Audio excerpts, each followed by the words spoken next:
നമ്മളിപ്പോൾ വന്ന് നിൽക്കുന്നത് ആലപ്പുഴ മെഡിക്കൽ കോളേജിലാണ്. എൻ്റെ കൂടെ നിൽക്കുന്നത് നമ്മുടെ ബ്രില്യൻ സ്റ്റഡി സെൻറ്ററിൽ പഠിച്ച് മിടുക്കരായി ഇവിടെ ഫസ്റ്റ് ഇയർ MBBSന് സീറ്റ് കിട്ടിയ കുട്ടികളാണ്. നമുക്ക് ഇവരോട് കുറച്ച് മോട്ടിവേഷനൊക്കെ ചോദിച്ചാലോ? കാരണം കഴിഞ്ഞ വർഷം ഇതേ സമയം മോഡൽ എക്സാം എഴുതിക്കൊണ്ടിരുന്ന കുട്ടികളാണിത്. അപ്പോൾ ഇപ്പോൾ കുട്ടികൾ മോഡൽ എക്സാം എഴുതുന്ന സമയമാണ്. അവരോട് നിങ്ങൾക്ക് പറഞ്ഞു കൊടുക്കാൻ സാധിക്കുന്ന കുറച്ച് കാര്യങ്ങളാണ് നമുക്കറിയാനുള്ളത്. ക്വസ്റ്റ്യൻ പേപ്പർ വർക്കൗട്ട് ചെയ്യുക. ഏകദേശം നമ്മൾ അവിടെ മോഡൽ എക്സാമിന് എഴുതുന്ന അതേ സിമിലർ ക്വസ്റ്റ്യൻസ് ആണ് നീറ്റിനും കണ്ടത്. വലിയ വ്യത്യാസമൊന്നും തോന്നിയിട്ടില്ല. അവിടെ സ്കോർ ചെയ്യുന്നതിനെക്കാട്ടി ഒരു 100 മാർക്ക് നമ്മൾ അത്രയും കൂടെ പ്രിപ്പയർ ചെയ്തല്ലേ എഴുതുന്നത്. അപ്പോൾ അതുകൊണ്ട് അത്രയും കൂടെ നമുക്ക് എക്സ്ട്രാ കിട്ടിയാലേ ഉള്ളൂ. ഒരിക്കലും അതിൽ നിന്നും താഴെ നമ്മൾ പോകുന്നില്ല. പിന്നെ ടെൻഷനൊന്നും അവിടെ എല്ലാവർക്കും ആദ്യം തുടക്കം ഭയങ്കര ടെൻഷൻ തന്നെയായിരുന്നു.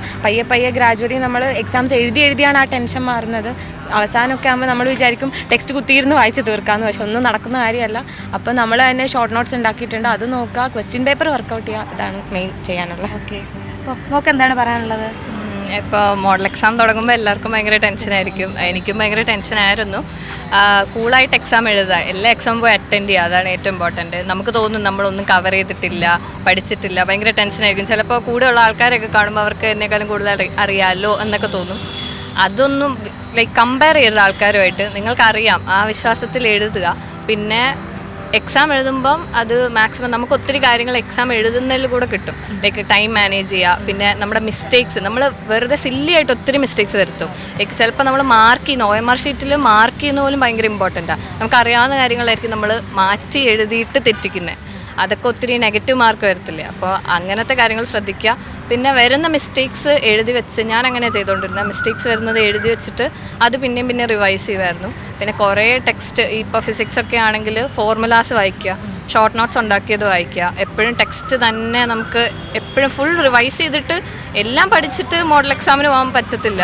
ഇപ്പോൾ ഡിവൈഡ് ചെയ്തായിരിക്കും മോഡൽ എക്സാംസ് നടക്കുന്നത്. പക്ഷേ ആ എല്ലാ ടോപ്പിക്കും കവർ ചെയ്തിട്ട് പോകാൻ പറ്റണമെന്നില്ല.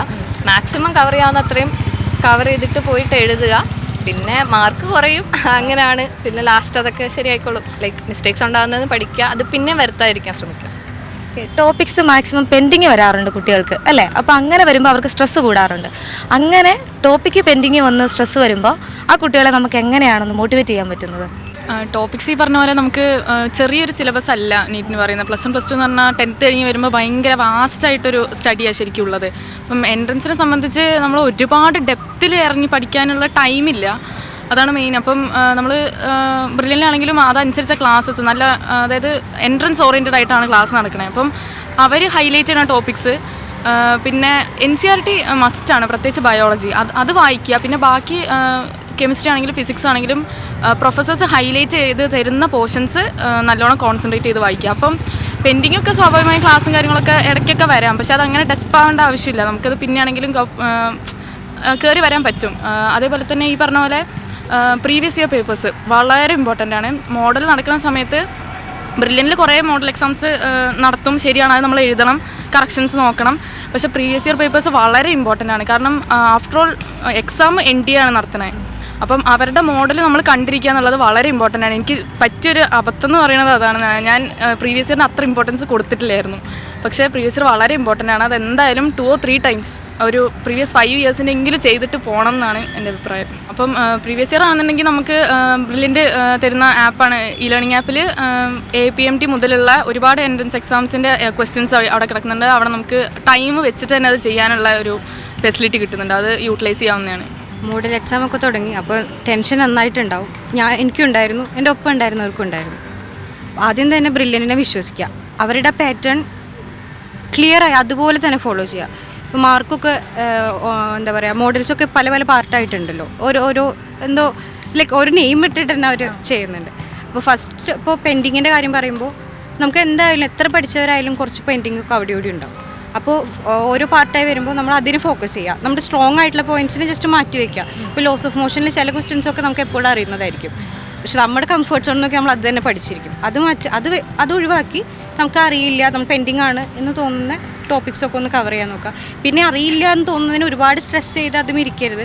ജോർജ് സാർ എപ്പോഴും പറയുന്ന കാര്യമാണ്, അറിയില്ല എന്ന് തോന്നുന്ന കാര്യം ഒരുപാട് അതിനെ തന്നെ ഫോക്കസ് ചെയ്തുള്ളതും കൂടി ഇല്ലാതെ ആക്കരുത്.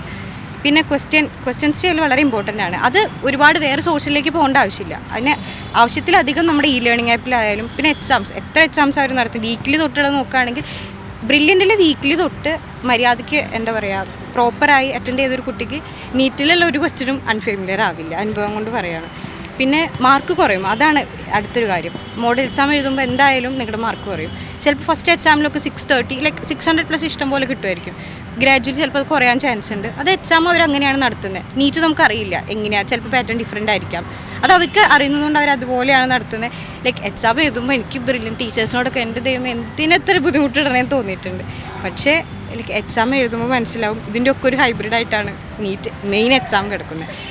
ഒരു എക്സാമിന് മാർക്ക് പറയുമ്പോൾ സങ്കടം ഉണ്ടാവും. ഞാൻ എത്ര പറഞ്ഞാലും നിങ്ങൾക്ക് സ്വാഭാവികമായിട്ടുണ്ടാവും. പക്ഷെ അതിൽ തളർന്നിരിക്കരുത്. അപ്പോൾ അതിനവിടെ ടീച്ചേഴ്സ് ഉണ്ട്, അപ്രോച്ച് ചെയ്യാൻ ഒരിക്കലും മറക്കരുത്. അവിടെ ഫാക്കൽറ്റീസ് ലൈക്ക് എല്ലാത്തിനും അവർക്ക് സപ്പോർട്ടുണ്ട്. ടീച്ചേഴ്സിനെ അപ്രോച്ച് ചെയ്യുക, മെൻറ്റേഴ്സ് ഉണ്ട്. എനിക്ക് മോറിസ് സാറൊക്കെ ഒരുപാട് ഹെൽപ്പ് ചെയ്ത ഒരാളാണ്. മാർക്ക് കുറയുമ്പോൾ അതിൽ തളർന്നിരിക്കരുത്, ടീച്ചേഴ്സിനെ അപ്രോച്ച് ചെയ്യുക. ലൈക്ക് അപ്പോൾ അവരുടെ ഒരു മോട്ടിവേഷൻ നമുക്ക് കിട്ടും. എങ്ങനെ പോയാലും നമ്മളൊന്ന് റൈസ് ആവും, നമ്മുടെ ഡൗൺ ആയിട്ടുള്ള സിറ്റുവേഷൻ റൈസ് ആവും. വീണ്ടും പഠിക്കുക, ചിലപ്പോൾ വീണ്ടും മാർക്ക് കുറയും. നമ്മുടെ ഡ്രീം എന്താണ് അതിൽ ഫോക്കസ് ചെയ്ത് നിന്ന് കഴിഞ്ഞാൽ എന്തൊക്കെ വന്നാലും ഞാൻ പരമാവധി എൻ്റെ വർക്ക് എൻ്റെ ഇൻപുട്ട് ഞാൻ കൊടുക്കുമെന്ന് വിചാരിച്ച് ആ ഒരു പോസിറ്റീവ് ആറ്റിറ്റ്യൂഡിൽ പഠിക്കുക. പിന്നെ മാർക്ക് കൂടുമ്പോൾ ഒരുപാട് സന്തോഷിക്കരുത്. ചിലപ്പോൾ അടുത്ത എക്സാമിന് മാർക്ക് കുറയാനുള്ള എല്ലാ സാധ്യതയുണ്ട്.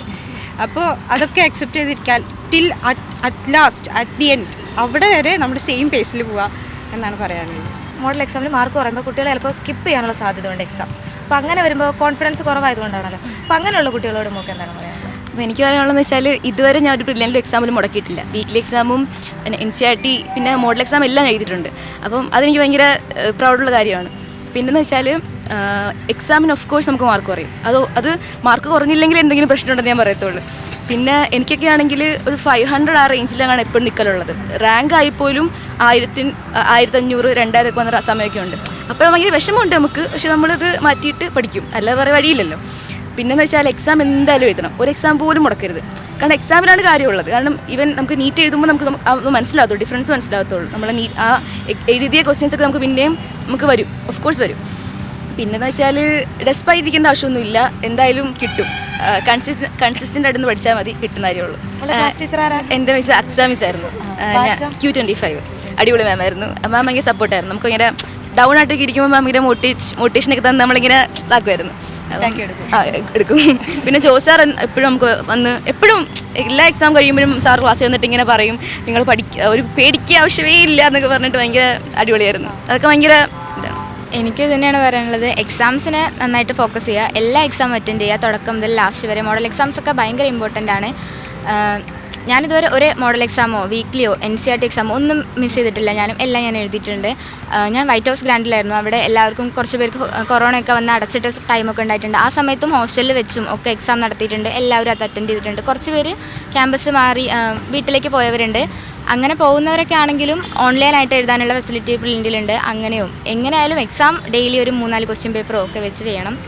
പിന്നെ എല്ലാ രീതിയിലുള്ള സപ്പോർട്ടും ബ്രില്യൻ്റിൽ നിന്ന് കിട്ടുന്നുണ്ട്. മിസ്സുമാരാണെങ്കിലും എൻ്റെ മിസ്സിനൊക്കെ എടുത്ത് പറയണം.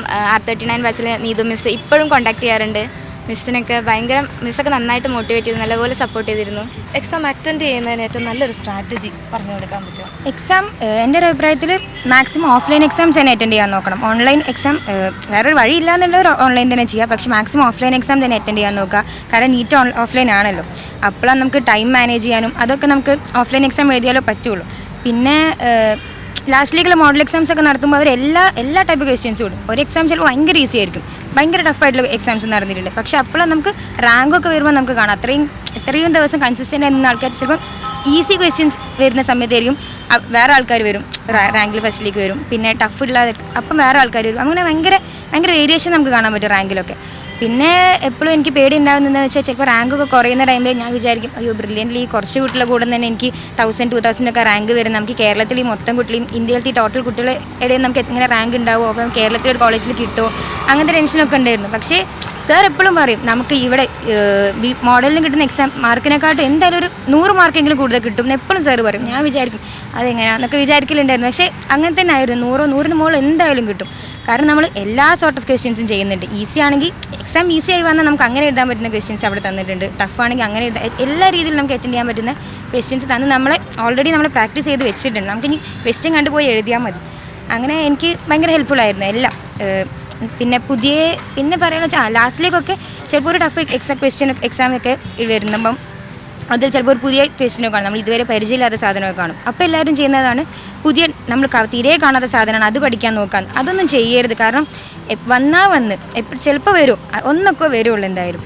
അപ്പം ലാസ്റ്റിലേക്ക് പുതിയ ടോപ്പിക്സ് നോക്കി പോവാണ്ട് കോമൺ ആയിട്ട് എപ്പോഴും വരുന്ന മേജർ ടോപ്പിക്സ് മാത്രം തന്നെ കവർ ചെയ്യുക. പിന്നെ ബ്രില്യൻറ്റിൻ്റെ റിസോഴ്സ് തന്നെ മാക്സിമം യൂട്ടിലൈസ് ചെയ്യുക. പുതിയ വേറെ ബുക്കൊന്നും നോക്കേണ്ട ആവശ്യമില്ല.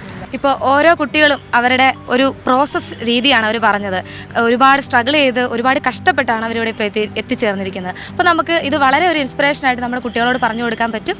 അപ്പോൾ ഇനി അടുത്ത മോഡൽ എക്സാം എഴുതുന്ന കുട്ടികൾക്ക് നമുക്ക് നല്ലൊരു ഓൾ ദി ബെസ്റ്റ് കൊടുക്കാം. Okay, thank you.